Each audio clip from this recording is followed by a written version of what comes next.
If you're trying to cut back on sugar, or if you can't do dairy, this is the banana bread recipe for you. Sugar-free and dairy-free, it tastes exactly like the regular kind, and it's just as easy to make. Trust me, you won't even taste the difference. Let's get started.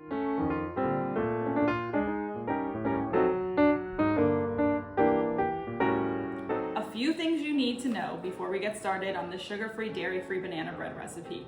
The sugars I've chosen to use is coconut sugar. This is the brand I'm using. You could probably use any brand.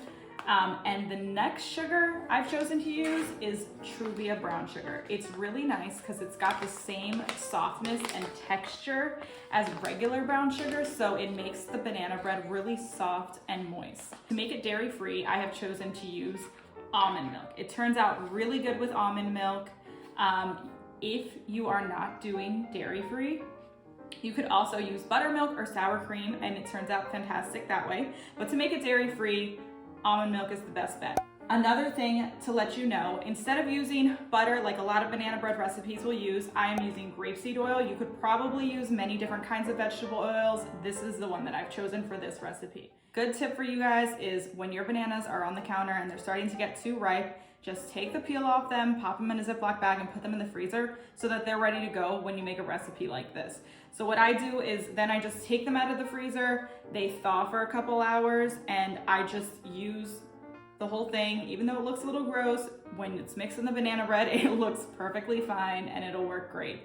And it cuts back on the food waste, so that's always a great thing to do too. Okay, let's start with the dry ingredients. What we're gonna need is 1 teaspoon of baking soda,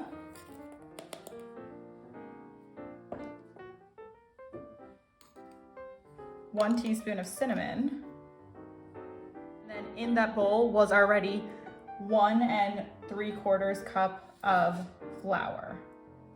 And then also I'll need 1/2 teaspoon of salt. Just give it a little stir so it's ready to dump into the wet ingredients that we're gonna mix up next. Okay, now to the wet ingredients. We have 2 eggs in the bowl here. And then to that, I'm just gonna add my coconut sugar. That was 1/3 cup of coconut sugar. And then this is the Truvia sugar. You see, it looks exactly like brown sugar. It even packs like brown sugar does. And that's also 1/3 cup.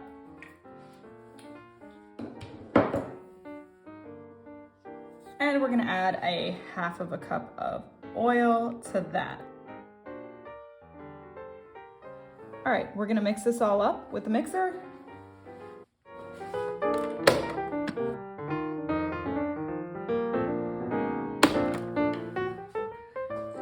All right, so that's all mixed up. Just, run your spatula across the bottoms to make sure that there's no like chunks of sugar in there that haven't gotten incorporated. And then next we're gonna mash the bananas. I just mashed them in the same mixer here.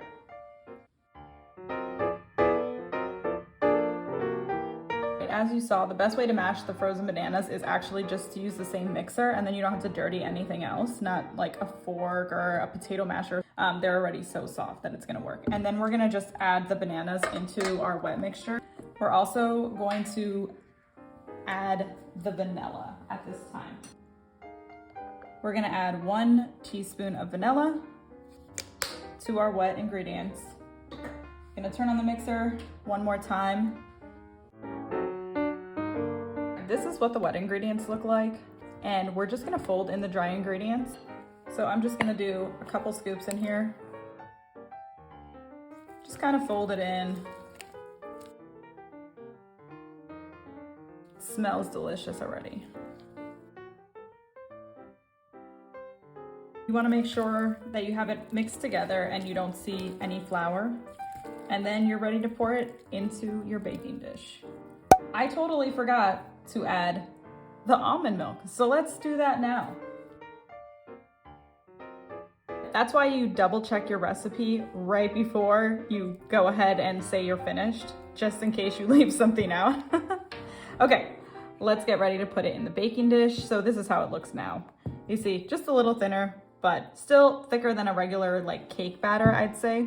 I'm gonna use some cooking spray to grease our baking dish. And then I'm just gonna pour this in. This is gonna be a pretty full loaf. It's gonna probably rise a little bit above the top. To get the full recipe, all the measurements and everything, just go open up the description box. It's all gonna be right there for you. But for now, we're gonna put it in the oven at 350 for about an hour, and I'll come back when it's done. Okay guys, our banana bread is done and it smells so good. I baked it for about an hour. I actually ended up checking it in half an hour and moving it to the lower rack because it was getting kind of dark on top, and I just thought that was gonna be better. It looks pretty good. Okay, I just cut into it. Looks so good. Let's taste it. It's really soft and moist.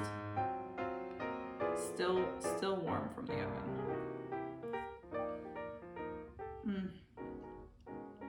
You guys, you gotta try this one. Really good. You could also bake it in an 8x8 pan to make it more like cake size pieces if you prefer. It also helps it not get quite as brown around the edges, but I think it looks really pretty in the loaf size, so that's why I did it like that. Do you guys have any sugar-free or dairy-free recipes you love like this one? If you do, I'd love to hear about them in the comments below. If there's any recipes you want me to try out, I love trying out new recipes and tasting new foods. And also I love sharing my tried and true recipes with you guys. So if you like that kind of content, please subscribe to keep watching. I'd love for you to join me. And thanks so much for being here today and for spending some time with me. Have a wonderful day.